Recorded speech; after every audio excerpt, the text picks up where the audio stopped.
बंगाल में 29 अप्रैल को दूसरे फेज की वोटिंग होगी। बाकी बची 142 सीटों पर वोट डाले जाएंगे। सेकंड फेज की वोटिंग से पहले बंगाल के चुनाव प्रचार में एक दिलचस्प मोड़ आया है। मोड़ यह कि मुख्यमंत्री ममता बनर्जी बांग्ला के साथ साथ हिंदी में भी बीजेपी के खिलाफ अटैक कर रही हैं। खासतौर पर ममता बनर्जी के हिंदी वाले हमले के टारगेट पर केंद्रीय गृह मंत्री अमित शाह हैं, जो बंगाल में टीएमसी के खिलाफ काफी आक्रामक हैं। लगातार ममता बनर्जी पर निशाना साध रहे हैं और ग्राउंड पर पार्टी कार्यकर्ताओं के साथ ममता को घेरने की रणनीति बना रहे हैं। सवाल यह है कि ममता बनर्जी ने सेकंड फेज से पहले बीजेपी के खिलाफ प्रचार का अंदाज क्यों बदला है? कहीं इसमें कांग्रेस के लिए कोई सियासी संकेत तो नहीं छिपा है?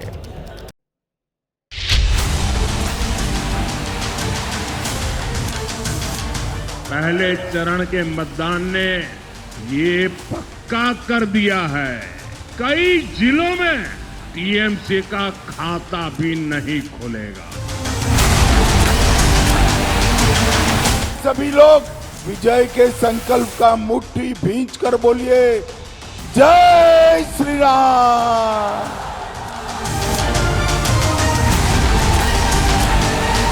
आज इसी के लिए मीटिंग किया। बोलता है इलेक्शन के बाद में सबको झुला देंगे, हम बोलता है तुमको चुला देंगे। तो जैसा वार होगा वैसा ही पलटवार होगा। विरोधी अगर बांग्ला में जुबानी बम गिराएंगे तो बांग्ला में जवाब पाएंगे। अगर हिंदी में जुबानी हमला होगा तो पलटवार भी हिंदी में ही होगा। यह है मुख्यमंत्री ममता बनर्जी की पॉलिटिक्स का चुनावी फॉर्मूला।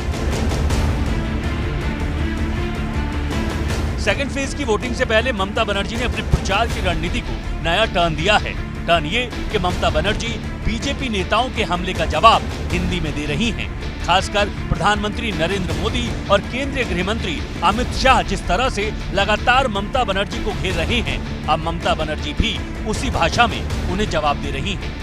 कमल फूल की सरकार बनेगी, भाजपा की सरकार बनेगी और मैं आपको वादा करता हूं 4 मई को वर्धमान का सीता भोग नरेंद्र मोदी जी को खिलाकर हम उनका मुंह मीठा करने वाले। आने वाला चुनाव का रिजल्ट क्या होगा वो काल हो गया। और जो बाकी है काल 100 का माफी कम जीत गया। आप बाकी जो है आप लोगों को करना है। 143 अभी बाकी है। काल को 100 से ज्यादा हमारा काल ही हो गया। मुख्यमंत्री ममता बनर्जी केंद्रीय गृह मंत्री अमित शाह के खिलाफ काफी आक्रामक हैं, क्योंकि अमित शाह बंगाल में जोर शोर से प्रचार में जुटे हैं। ममता बनर्जी पर भ्रष्टाचार, महिला सुरक्षा और सिंडिकेट जैसे मुद्दों को लेकर अटैक कर रही हैं। ममता बनर्जी जवाब दे रही हैं कि बीजेपी की जबरन बंगाल को कब्जाने की कोशिश कामयाब नहीं होगी। लोगों का वोट में नाम काट दिया, महिला लोगों को ऊपर अत्याचार कर रहा है, महिला को जो रेप करते हैं उसको अब टिकट देता है, और आप कहते हैं कि बंगाल जल रहा है। बंगाल नहीं जल रहा है, आप जल रहा है। इसके अलावा पीएम मोदी ने जो हुगली नदी में नौका विहार किया, बंगाल की संस्कृति को लेकर मतदाता को मैसेज देने की कोशिश की। साथ ही हुगली या गंगा के जरिए हिंदू वोटों के ध्रुवीकरण का जो संदेश दिया, ममता बनर्जी ने इस पर भी हिंदी में ही पलटवार किया। ममता बनर्जी गंगा तक नहीं रुकी, बल्कि यमुना के प्रदूषण को भी मुद्दा बनाकर बीजेपी को टारगेट किया। दिल्ली यमुना कैसा है? पूरा दूषण है, पॉल्यूटेड है। आप एक दिल्ली को यमुना को संभालने नहीं सकते हैं और हमारा गंगा में आके आप फोटो तुलता है। वैसे ऐसा भी नहीं है कि ममता बनर्जी का हिंदी में बयान देना कोई नई बात है, लेकिन अचानक हिंदी के बयानों की फ्रीक्वेंसी में तेजी आई है, जो कुछ बड़े संकेत दे रही है। जैसे ममता बनर्जी की कोशिश अपनी बातों को एक बड़े वर्ग तक पहुंचाने की है, जो हिंदी भाषा में बोलकर ही संभव है।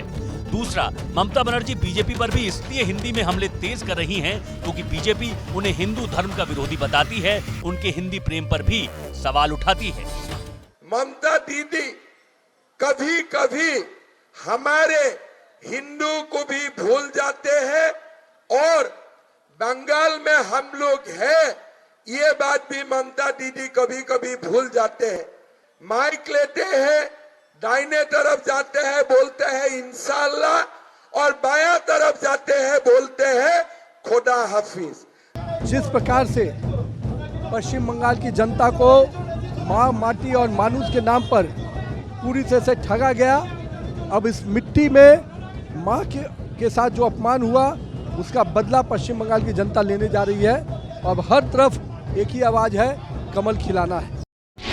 इसके अलावा माना यह भी जा रहा है कि इसमें बीजेपी के साथ साथ कांग्रेस के लिए भी एक मैसेज है, क्योंकि पहले फेज की वोटिंग के दिन राहुल गांधी ने एक वीडियो बयान जारी किया था। इसमें उन्होंने कहा कि सिर्फ कांग्रेस ही बीजेपी को हरा सकती है। इसके जरिए राहुल गांधी ने ये संदेश देने की कोशिश की कि देश में बीजेपी को टक्कर देने वाली सिर्फ एक पार्टी है। यही मैसेज राहुल गांधी हर रैली से देने की कोशिश कर रहे हैं। बीजेपी के साथ साथ ममता बनर्जी को भी घेर रही है।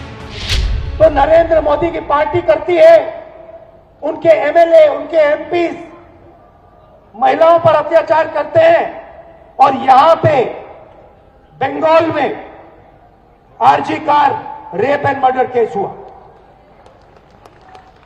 जिन्होंने ये काम किया, सरकार ने उनकी रक्षा की। शायद अब हिंदी में बीजेपी को घेरकर ममता बनर्जी कांग्रेस को दिखाना चाहती हैं कि वो बीजेपी के लिए कांग्रेस से बड़ी चुनौती हैं, न सिर्फ बंगाल में बल्कि राष्ट्रीय राजनीति में भी, चाहे वो धन की राजनीति हो या फिर भाषा की।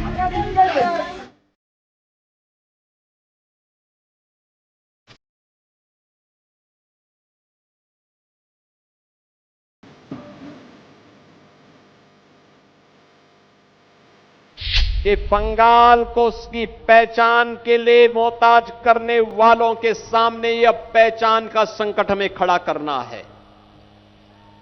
बहनों और भाइयों, बंगाल को उसकी पुनर्प्रतिष्ठा दिलानी है। बंगाल को फिर से विकास के पथ पर अग्रसर करना है। फिलहाल इस बार ममता बनर्जी के लिए चुनौती काफी कड़ी है, इसलिए वो किसी भी मोर्चे पर बीजेपी को मात देने में कोई कोर कसर नहीं छोड़ रही।